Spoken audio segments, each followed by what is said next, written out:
Welcome to Women's Sacred Conversations on the Venerable podcast. These conversations are sacred because they resonate with the energy of wisdom, inspiration, and self-empowerment from the perspective of divine feminine qualities like love and compassion, collaboration, intuition, and inner power. During this podcast, I invite you to open to feeling uplifted and inspired. We are women together on a journey of wholeness and happiness, constantly evolving and expanding our consciousness. I am so happy that you're listening.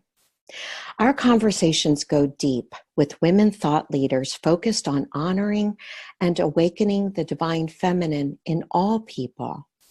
Our extraordinary guest coming up for this sacred conversation is Nea Clare. She's a brilliant and skilled channel for the Ascended Masters and Archangels, channeling Saint Germaine, Lady Master Nada, Lady Mary, Lady Master Quan Yin, and others. She is a Master Certified Life Coach and graduate of the Learning Journeys International Center for Coaching, which is where I received my Master certification too. And she's been channeling for individuals and groups since 2011, when she first received the request for her work to begin. So the purpose of her work is to provide each person a more direct connection with teachers that I've mentioned and others, and to provide love, support, and guidance to help open to the divine nature in every person. This will be an amazing and meaningful conversation, I'm sure, and fun. Nea and I like to laugh together. I'm your host, Dawn Morningstar. I am a women's empowerment coach for nearly 30 years now. I have an award-winning book about women's empowerment and am the founder of the Venerable Women Sisterhood and Empowerment Foundation. So Dawn Morningstar is my given name, and I'm grateful to my parents for naming me in a way that describes awakening and new beginnings, which we all get a shot at all the time, new awakenings and new beginnings. And each one of us who chooses to can become aware and begin again as many times as we want or need to create and live as our highest and best selves. So what is our highest and best self? We hear that phrase a lot. It's living as our highest self, being aware of and honoring the things that we value. And living as our best self is putting those values into practice. So the higher self is the consciousness, or what I think of as the upper room, those very beautiful values that we hold dear and sacred. And the best life is when we take those values and bring them out into the world, into practice. And so, like two wings of a butterfly, we take flight as our highest and best selves. We live happier and we become of greater service to others. We stop playing small and start being the women we really came to this earth to be. So venerable is the fancy pants, high resonant word we choose, that we use to describe ourselves. And it means worthy, wise, and respected. All people are venerable and worthy at their core. And each of us is being called to awaken the venerability in ourselves and to lovingly acknowledge that in other people as well. And it's really time for women to claim their venerability, their worthiness, and self-love, especially after 5,000 years of patriarchy or masculine rule. So there will be links to everything we mention in the podcast show notes. So you don't need to worry about writing it down. It's all going to be there for you in the podcast show notes. So if you're not on our email list, please sign up on the venerablewomen.com website, and then you can get a recording of this call and other free inspirations. Also, it would really mean a lot to me if you like this podcast and it's helping you, supporting you, inspiring you. Please subscribe to our monthly podcast and give us a 5-star rating if that's what you really feel. And a review would be lovely too. That's how others on the path similar to ours can find us. And now it is my joy from my heart to introduce to you our special guest, Nea Clare. Welcome, Nea. Oh, thank you, Dawn. I'm so glad to be on with you today. So what would you, oh, me too, me too, for sure. What would you like our listeners to know about how you serve others? Like what is it that you offer and do in the world? I think that's great. First of all, thank you for the lovely introduction. And the work that I do is both one-on-one and groups. And number one, first and foremost, is as a channel, my work is to speak. It's not always to teach and it's not always to preach. It's really to allow information to flow into the collective consciousness. And a lot of times this information offers a slightly different perspective or a different way of looking at things, and that is purposeful. And so that is what I do as a channel. And as a coach and as what I like to call an activator, I help people awaken very quickly to the divinity that is within them. And I will even say, I think that the word divinity and the word venerability are very much in alignment. Interesting. Say more about that. Well, when you're speaking about venerability, it's really, when you say worthy, wise, and respected, it is the embodiment of those. It is not the journey to those. When you are venerable, you are worthy. You are activating and engaging in your wisdom, and you are respected because you are respectful. You are filled in this. And that is that alignment to our divine self. And our divine self is about power, which is inherent in each and every one of us, our the love that created us. And it's that expansive, ever growing, ever building love that breathed us into form. I love that. And it's that piece of us that is wise, that we actually do know. And so when I heard you say that, I said, of course, this is of course in alignment on a very deep way. And one of the things that's shifting now that in our consciousness is that we're repatterning the idea that we're far away from it. Mm-hmm. Because we can't be far away from what is inherent in who we are. That's so beautiful. And before we continue our conversation, I would love for you to say a few words about the idea of channeling. And the reason for my question is there are many people who have heard that word, and because of either past teachings or programming or however we want to look at it, we're told that channeling was weird, or even in some cases, like, I don't know, not of the devil, but, you know, just like off or weird, and you should stay away from it and all of that. So I would really love to hear how you think of channeling and how people can just kind of take a sigh of relief and say, oh, that's what it really is. Yeah, I think that's really important. I'm glad again, such a good question, because there is a lot of conversation about what this means and what it is and what it isn't. And so channeling, and I'll speak from my own perspective, is weird. I mean, it's weird, right? So I don't know what I do. When I think about it, I'm like, oh my gosh, what it means very simply is there are different kinds of channeling, but very simply, it's where we are connected to a higher consciousness. And so collective consciousness, and in my case, I work with Ascended Masters who are teachers who had lifetimes here on this planet.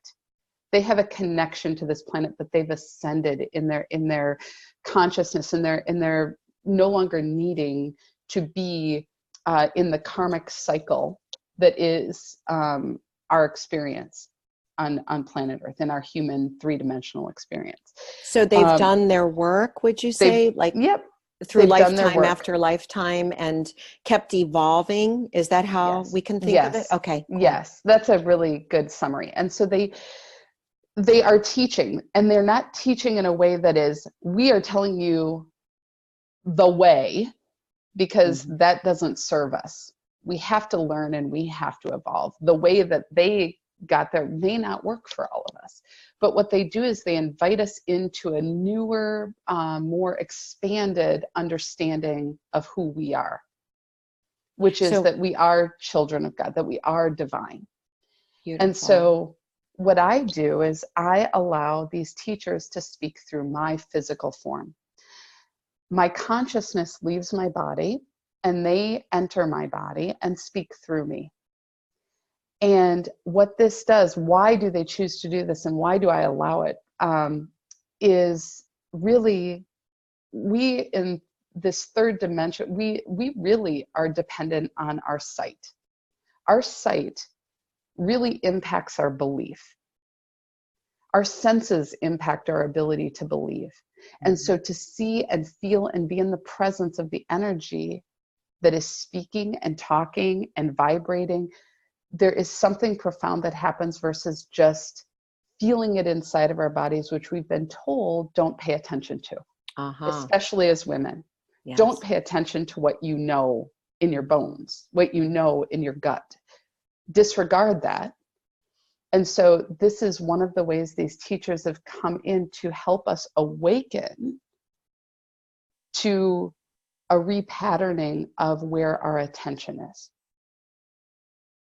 That's really a beautiful explanation of this. And Nea, would you say that many or all people have the capability of allowing this greater wisdom to come forth, or is it only for special people, or how does that part work? So we all are channels because we are all vessels of the divine. This physical form, this mind that we are walking around with, I heard somebody call it a meat suit once. I was like, I didn't really like that. Yeah. But, yeah. But we are the vessel of the divine. And the divine is in each and every one of us. And that expression, for me, I'm a channel of those messages. That is my gift. That is how it comes through. And it's so natural for me. Like I didn't go to class for it. It's always been there. I just did what I was told to do and disregard it, just ignore it. And I slept with the TV on, the radio's on to drown it out because I was sure there was something wrong with me for many, many, many years. But each one of us has our own gifts, our own innate way of expressing. And sometimes it's art. For you, Don, I mean, you speak and you share and you teach. For other people, it's their art. For other people, it's their music. For other people, it's how their presence is their gift. Yes. Like just to how they hold space. And we're now starting to see it. And what is coming up is this, it's coming up a little bit sideways, but we won't get into that today because I could talk about that for hours. But it comes up sideways in what is my purpose? And that's a sideways question because it innately says there's something that's missing in me. And so we look outward. And the truth is that everything that we need is within us, and it's been there all the time. My guess is, Dawn, since you were a little girl, you knew you had the ability to influence others. Yes. Yes. You knew that when you spoke, people listened. They may not have liked everything you said, but they listened. And you had a way of desiring to gather people and be in community and build that, whether it was playing dolls with your friends or whatever, it showed up. This is who we are that is trying to emerge. And it's not about what we do, it's about who we are and honoring that. Yes. And I like how you said this idea of seeking purpose is kind of a sideways thing. The way I see purpose is tied exactly back to what you said, and that is gifts. Like what is your gift, and how is that gift able to come from inside of you to the outside? I was having a discussion with some friends the other day, and I was brought to mind the Nag Hammadi lost gospels that were found, I think it was in the 1940s. And there's a quote attributed to Jesus where he says, Bring forth that which is within you, and it will save you. Do not Mm. bring forth that which is within you, and it will destroy you. Yeah. And that sounds like, people could look at that and say, oh, that's scary. Well, not really. It's an observation about when we have a gift or a way of expressing in the world, and we bring it forth. If you look up the word save, it also means liberate and emancipate and free. So if we do that, we are free and we feel good in the world.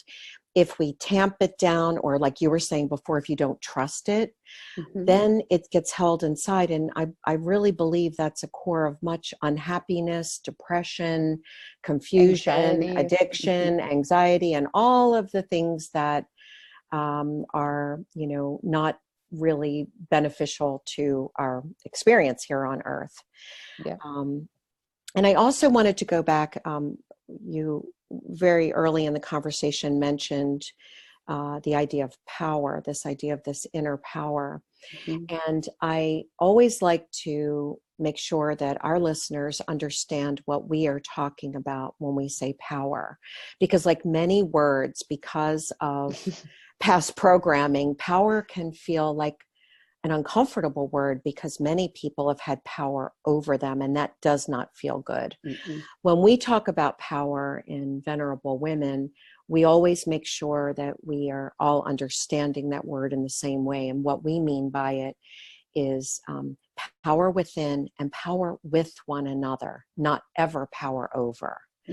So I'm really glad that you talked about the idea of power within. And can you also tell us a little bit what you mean by repatterning? What does that look like, and how does that help us? So, it kind of gets back to what I love is you're talking about this inner power, which I like. We are aligned in what that means.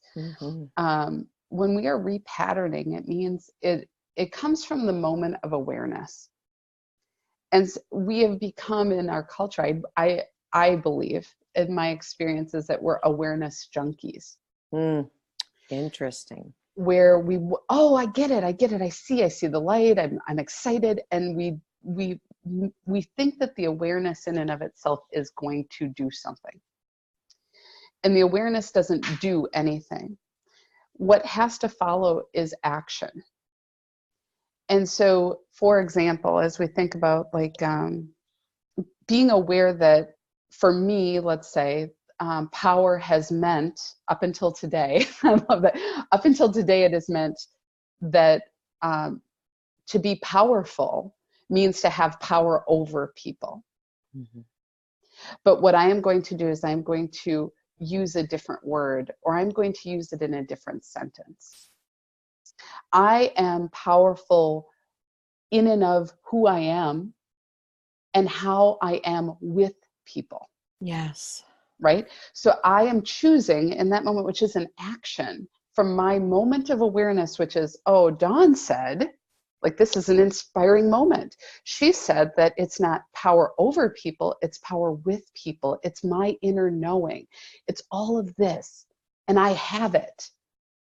So my action after inspiration, after awareness, has to be in place, which is I am going to take that and do something different. Yes. And that aligns to our conversation today, which I love. Yes, yes. Well, and we, in Venerable Women, what we do is we have our 12 Venerable Attitudes, our 12 V Attitudes, and I invited you on to have a juicy conversation like we're having, of course, and to talk about the theme for this time period, which is empowerment. It's self-empowerment. And our V attitude, or venerable attitude, is that a venerable woman empowers herself by using inner awareness and fulfilling the needs of her body, mind, spirit, and heart. And I'm hearing you loud and clear, Nea, when you say that awareness is really the key, but it's not the stopping point. And that's interesting because we were not in communication at the time that I was writing this beatitude, or actually had this beatitude given to me by the Sisterhood of the Crystalline Flame. But I see now that it lines up exactly with what you said, because the first part of this is she uses her inner awareness, but then she takes the steps to fulfill the needs of her body, mind, spirit, and heart. It's like you don't just stop at the awareness, because that feels like a mind thing to me. And if it's just in the mind, then it's a mental concept, and it's not as helpful as taking the steps that need to follow to bring that thing into being. Or I mean, you're dealing with, I mean, our mind is an amazing tool. Yes.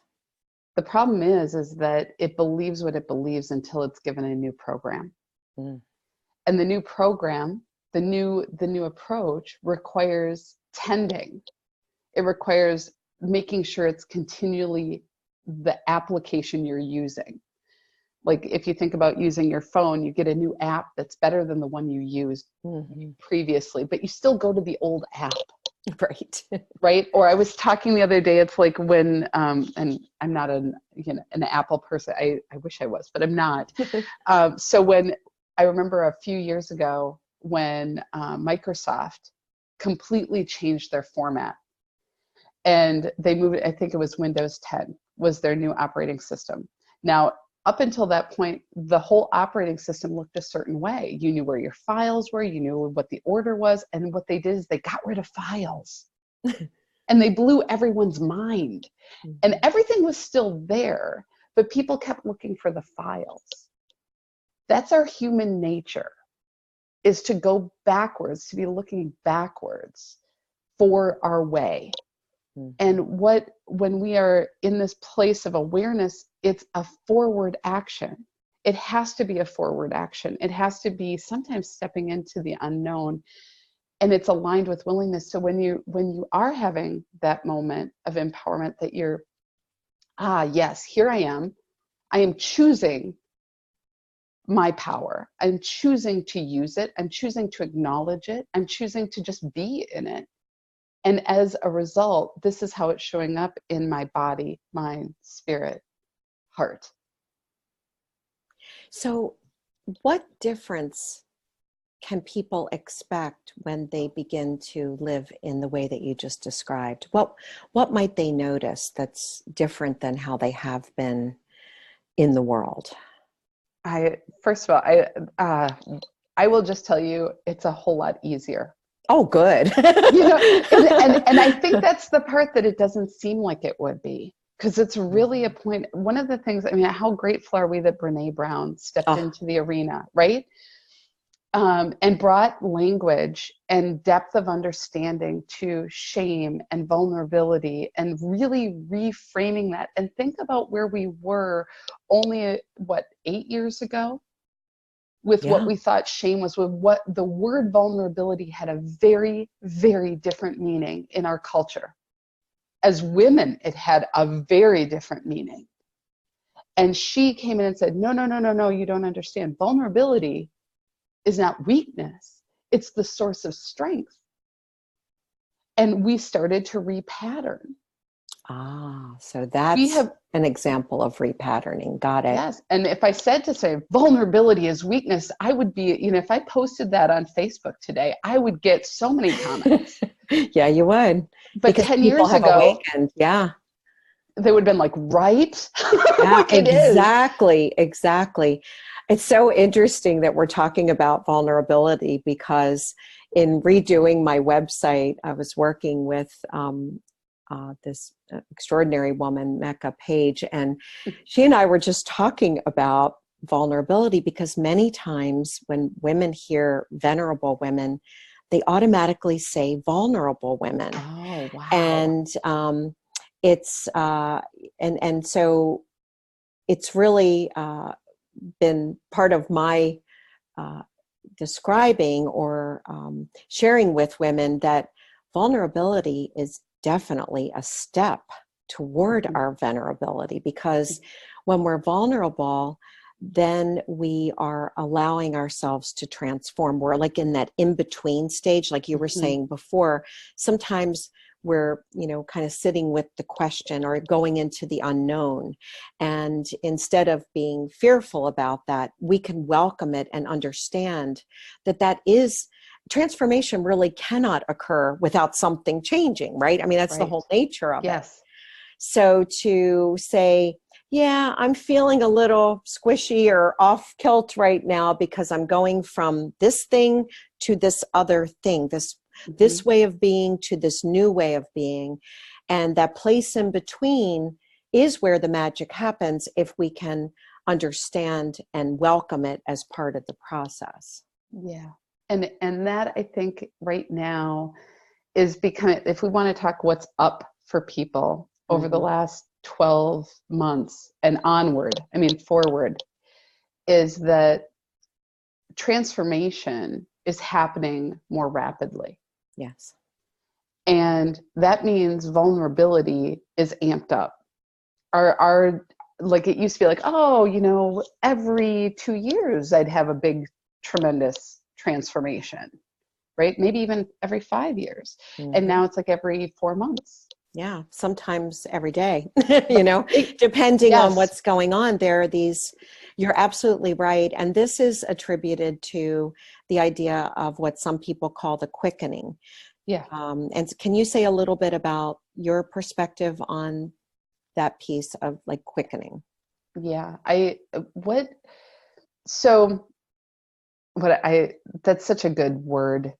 Because I love everything that we bring back to birthing. And that's a birthing term is the quickening. Oh, I didn't know that. Yeah, it's a birthing term. It's when you start to feel the baby moving for the first time. They call it the quickening. Wow. And it's an awareness that something's up, right? And things are up. But the challenge is, a couple of years ago, I'll tell you this little quick story, is I channel a variety of folks, and I have teachers. I shouldn't call them folks. They're going to laugh at me. They're your friends, though, so you probably think of them that way. But Master Melchizedek, who is a high priest and in the order of Melchizedek, he helped bring in that lineage, which is still alive and well. And there are many, many, many who believe that Jesus was a part of the order of Melchizedek. Beautiful. And so he came through and he described, this was 2, maybe 3 years ago. He said, it used to be that we thought we had to push you hard, being the people here, the consciousness on the planet. And so people would say, oh, Spirit's kicking me in the butt this month, or I'm getting a download, or it would be this hard thing. And it was like, I'm getting pushed to do something. And he said that just never really, really worked, because what happened was there'd be this initial like, oh, good, and then revert back to old behavior. And he said, what we are shifting in how the way that we work with the consciousness of this planet, because there is a desire by many to evolve. Yes. Some people would, however we want to talk about that. Expand, but it's really grow. Expand our consciousness, right? To be more harmonious and to be open to what we're calling this divine feminine consciousness that's coming into the planet, which is it's a different way of being. Not male, female, so to speak, but it's just a different like center of gravity, if you think about it that way. And so what he said is, imagine that as you move forward, there's just this energy behind you, like, just not allowing you to really go back.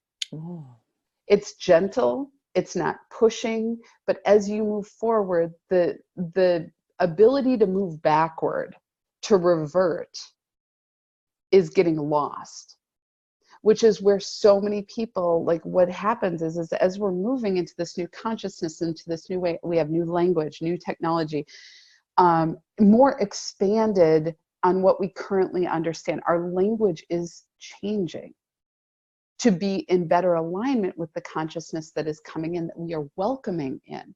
So if you find yourself tripping over words, if you find yourself going, that doesn't feel right, something's changing, to be in that willing place, because rather than going backwards to hold on to the structures that we've built, sometimes we need to be willing to be broken apart to build or rebuild or recraft a new structure.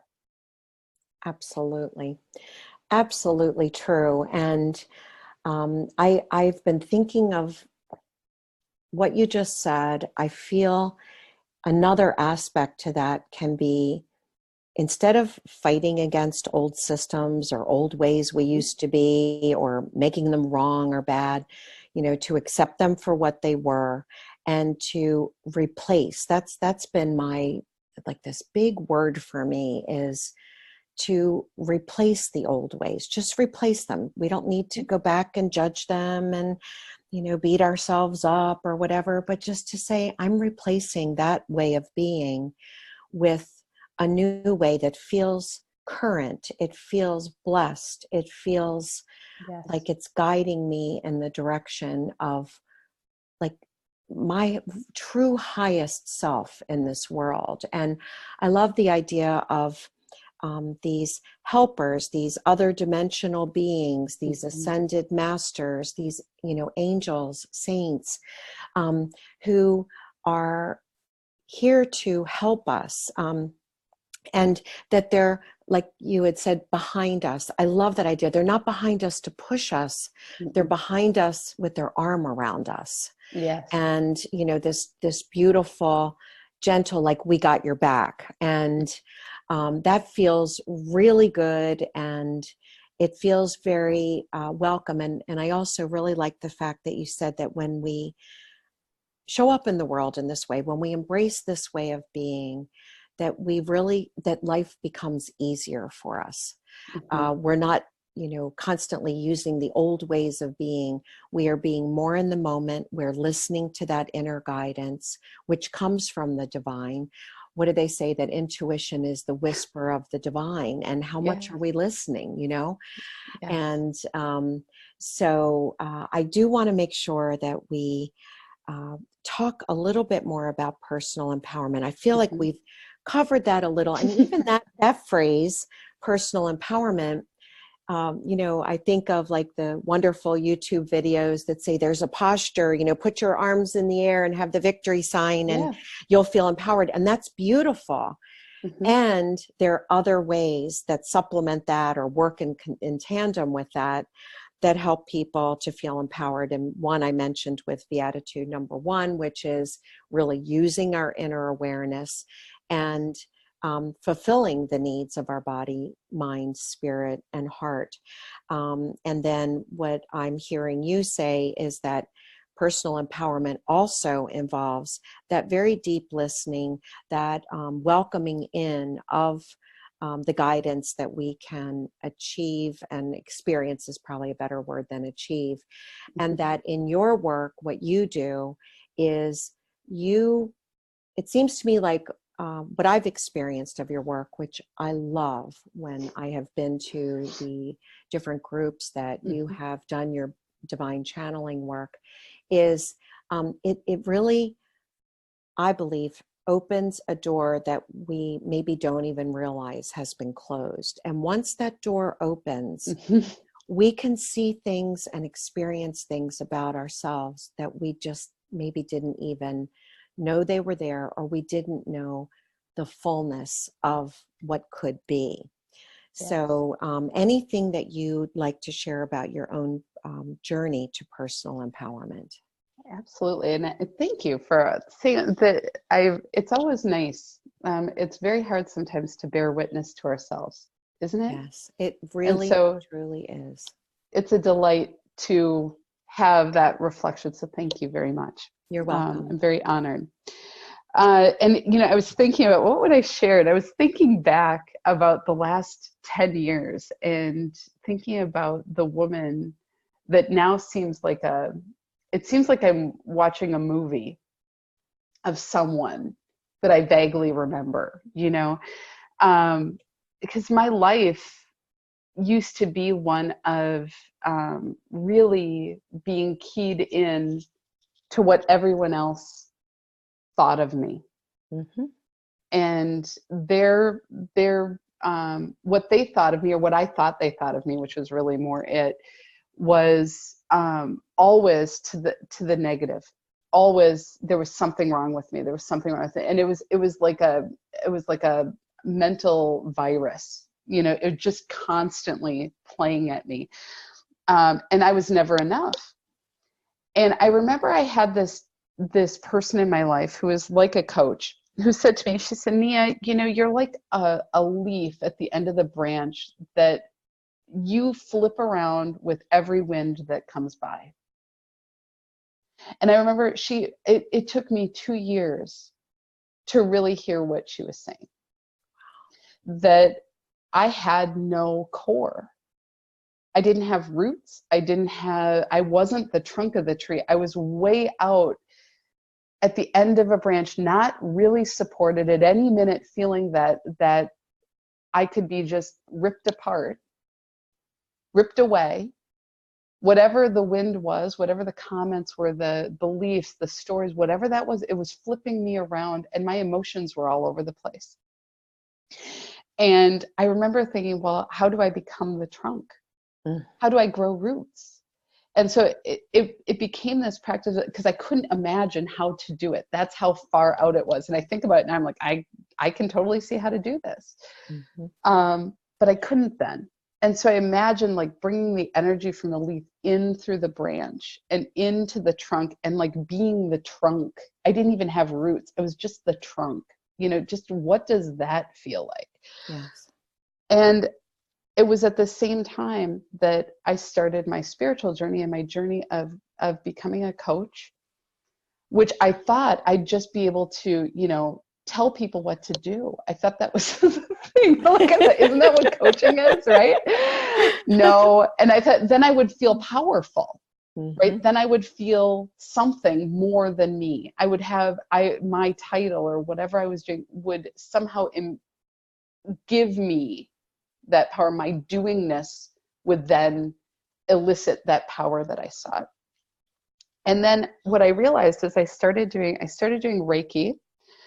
And Reiki is energy healing. And what's interesting about that is, and people who do energy healing have different thoughts on this, but this is how I was trained, is that I'm a conduit for that energy. Mm-hmm. And I can sit there and try and push the energy, but the energy will do what it does. So I'm just allowing that, and I'm bringing my attention to it.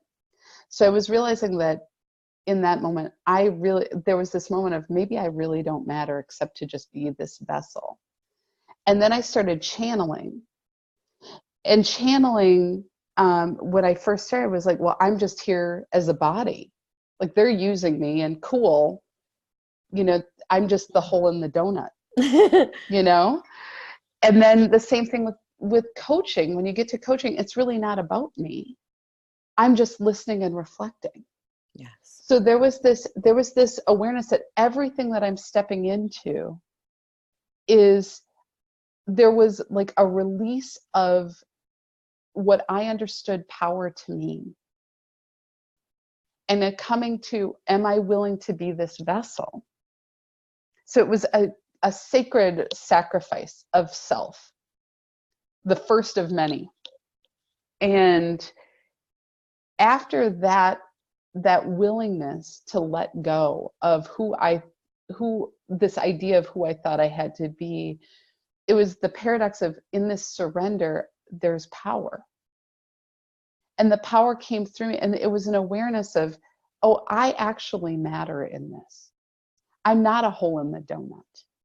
I am a partner to these spirits. I am a partner to my clients. I am here to work with them, not to direct them, not to have power over them, as you were talking about, but to have power with them. Yes. And sometimes to hold the energy of power until they can hold it themselves. Yes.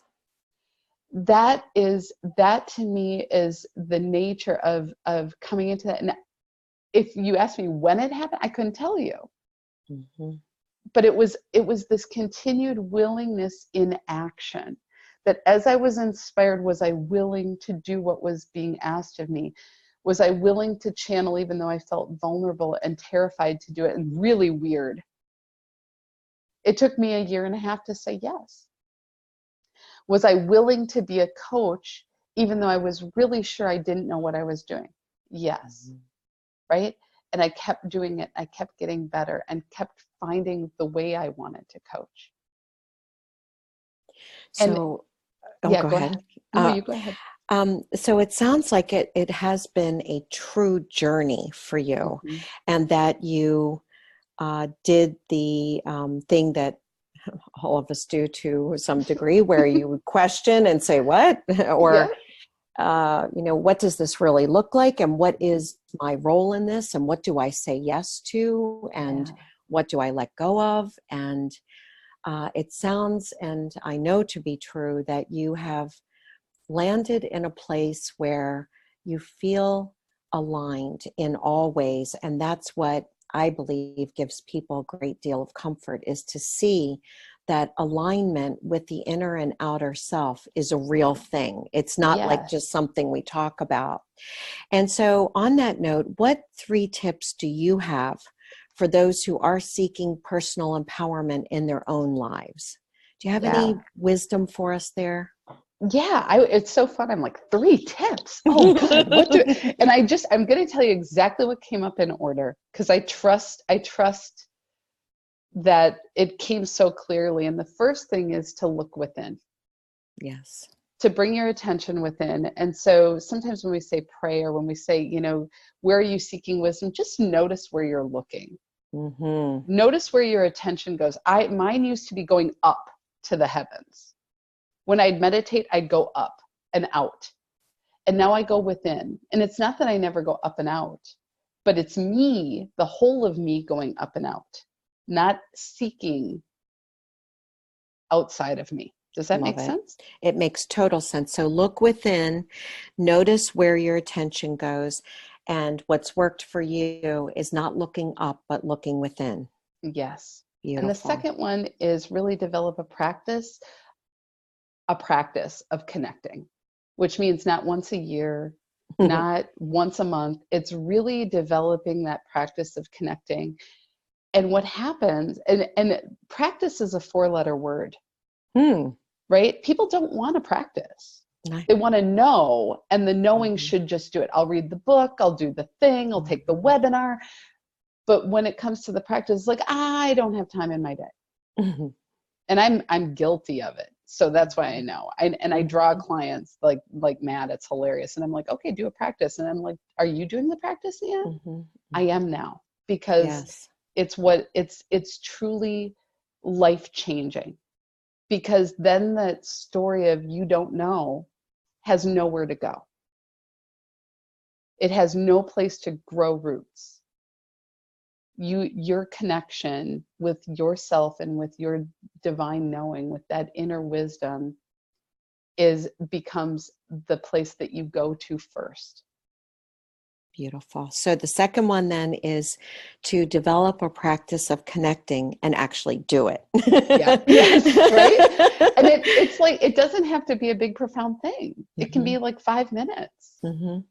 Or it could be awareness throughout the day, right? Yes. That can be another practice. That's the thing. Sometimes people think that it has to be this big production with candles and essential oils and crystals. And although that's fabulous, and I love doing that, it doesn't always have to be to that degree. It can be something as simple as being grateful throughout the day. It can be taking a breath. Yes. Oh, peace pauses. That's what I call them. Peace pauses. I love it. I take peace pauses all throughout the day, and all it is a focus on the breath. That's right. So what's your third tip for us? The third is change your language to match your truth. So one of the things that if there's one thing that there are 2 things I would say is just notice every time you say, I don't know. Ooh. And just pause and go, is that true? And just give yourself that. You don't have to answer it. You don't have to do anything with it. Just notice how many times you're saying it. Yes. And it'll become like, oh, that's annoying. It's kind of like learning when you're saying, and you're speaking all the time. You don't even realize how many times you say, I don't know. I don't know. I don't know. It's a very important awareness. And the other one that I would say is just notice how many times you say, especially if you're intuitive, if you feel that inner guidance, how many times you're deferring your inner wisdom to someone or something else. Can you give us an example of that? Yeah. So for example, Spirit told me today. Spirit guided me to do this. And here's what I'll say is Spirit really doesn't. Spirit inspires, and that is it. Wow. Spirit doesn't care enough, and that sounds so terrible when I say that, but because we have like God cares. God doesn't care or not care. God is. Exactly. Right? Exactly. So when we let that go and realize that the way that we receive that connection to God, to Spirit, to our wisdom is through inspiration. Yes. And what we choose to do with it is entirely our decision. And that's where that empowerment comes in. Mm-hmm. And so changing our language. Yeah, that's beautiful. And so in a sentence or two, what's your venerable vision for the world?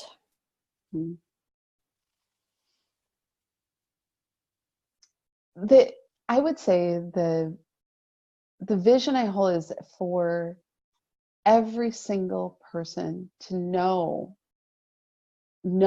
like deeply know in their cells that they are divine.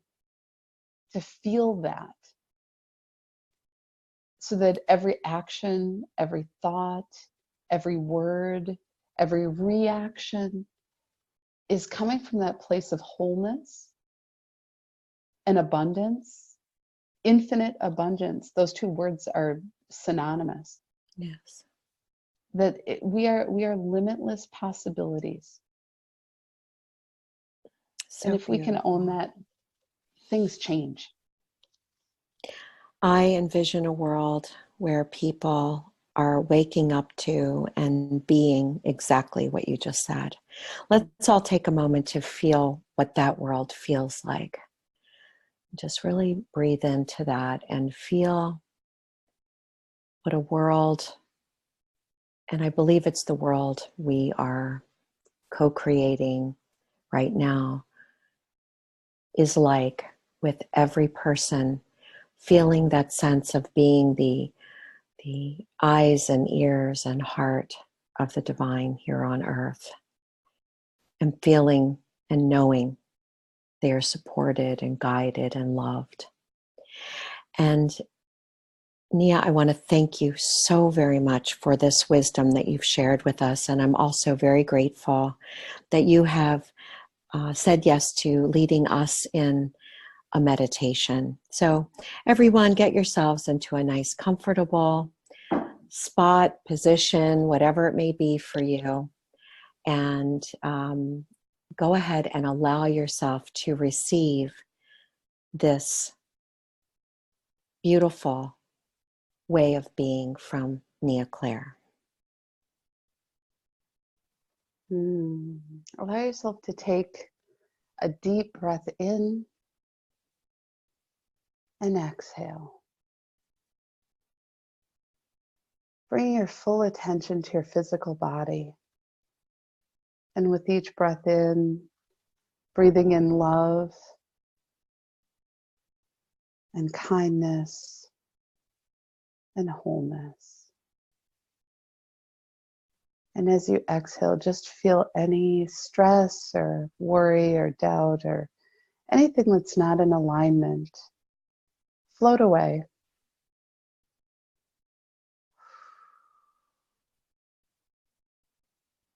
And today, as we are gathered, let's bring our attention to that place where we can connect with that holy part of ourselves, that divine part of ourselves. Breathing in, bringing our attention within to that quiet place. And don't worry about where this is in your body. You'll intuitively be guided to where that is. Sometimes it's your heart, sometimes it's your abdomen, sometimes it's your head or your throat. Just being with your experience of you, honoring this experience of connecting inward, knowing that all is perfect. Everything is delightfully as it should be. And as you breathe into this place, relax and be in the stillness.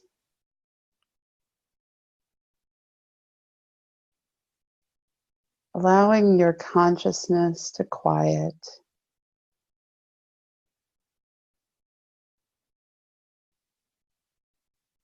Allowing your breath to become easy. It is in this place within you that you are connected to spirit. It is here that you can feel the love that breathed you into form, that breathed the wholeness of you, the delight of you, into this beautiful body. And it is in this love that we feel the overwhelming gratitude of who we are, all that we are. And as we breathe in now, we feel the power, this power that is innate in who we are and who we have come to be. It is not a power over, but a power in knowing that we are creators, that we are builders, that we are connectors, and we are a force of God, of the divine, ever expanding and learning and growing this universe that we are a part of. It is our choices, our decisions that allow us to expand more fully into this expression of life.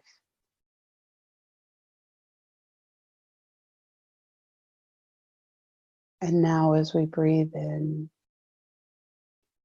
the beautiful wisdom that resides in you. This knowing of who you are in this world that might not recognize that yet. This is where you find truth. This is where you come to honor who you are, this beautiful being of light, here to be and experience life in a way that delights and uplifts and stretches you to be all that you are here to be.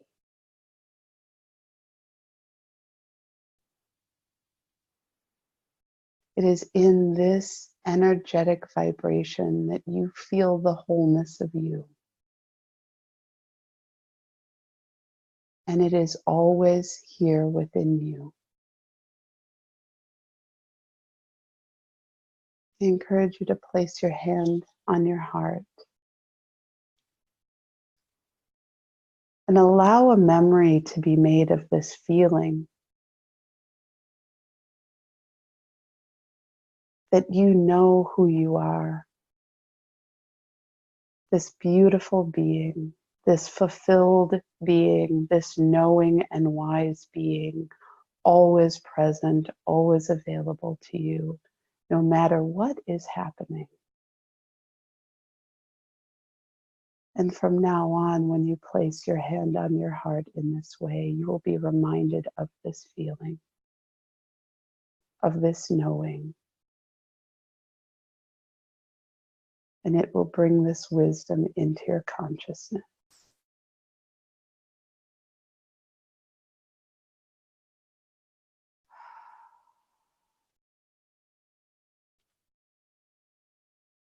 Taking another breath, allowing this feeling to permeate every cell of your being. Let us slowly bring our consciousness back to this present experience that we are sharing together in this moment. Knowing that wherever you are hearing this, that we are all together, all supporting, all connecting, all light. Gently bringing your hands together in front of you, slowly rubbing them together. Bringing the palms of your hands up to your eyes and gently opening your eyes into the palms of your hands, allowing your awareness to be brought back to this present moment, awake, alive, rejuvenated, and feeling this sense of power, wisdom, and love moving through every cell of your being.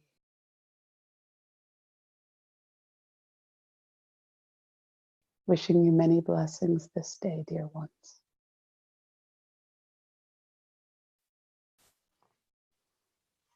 Thank you, Nea. That was extraordinary. We are very grateful to you for who you are in the world, how you share, and for that beautiful, beautiful meditation. Dear listeners, Nea's website is neaclare.com.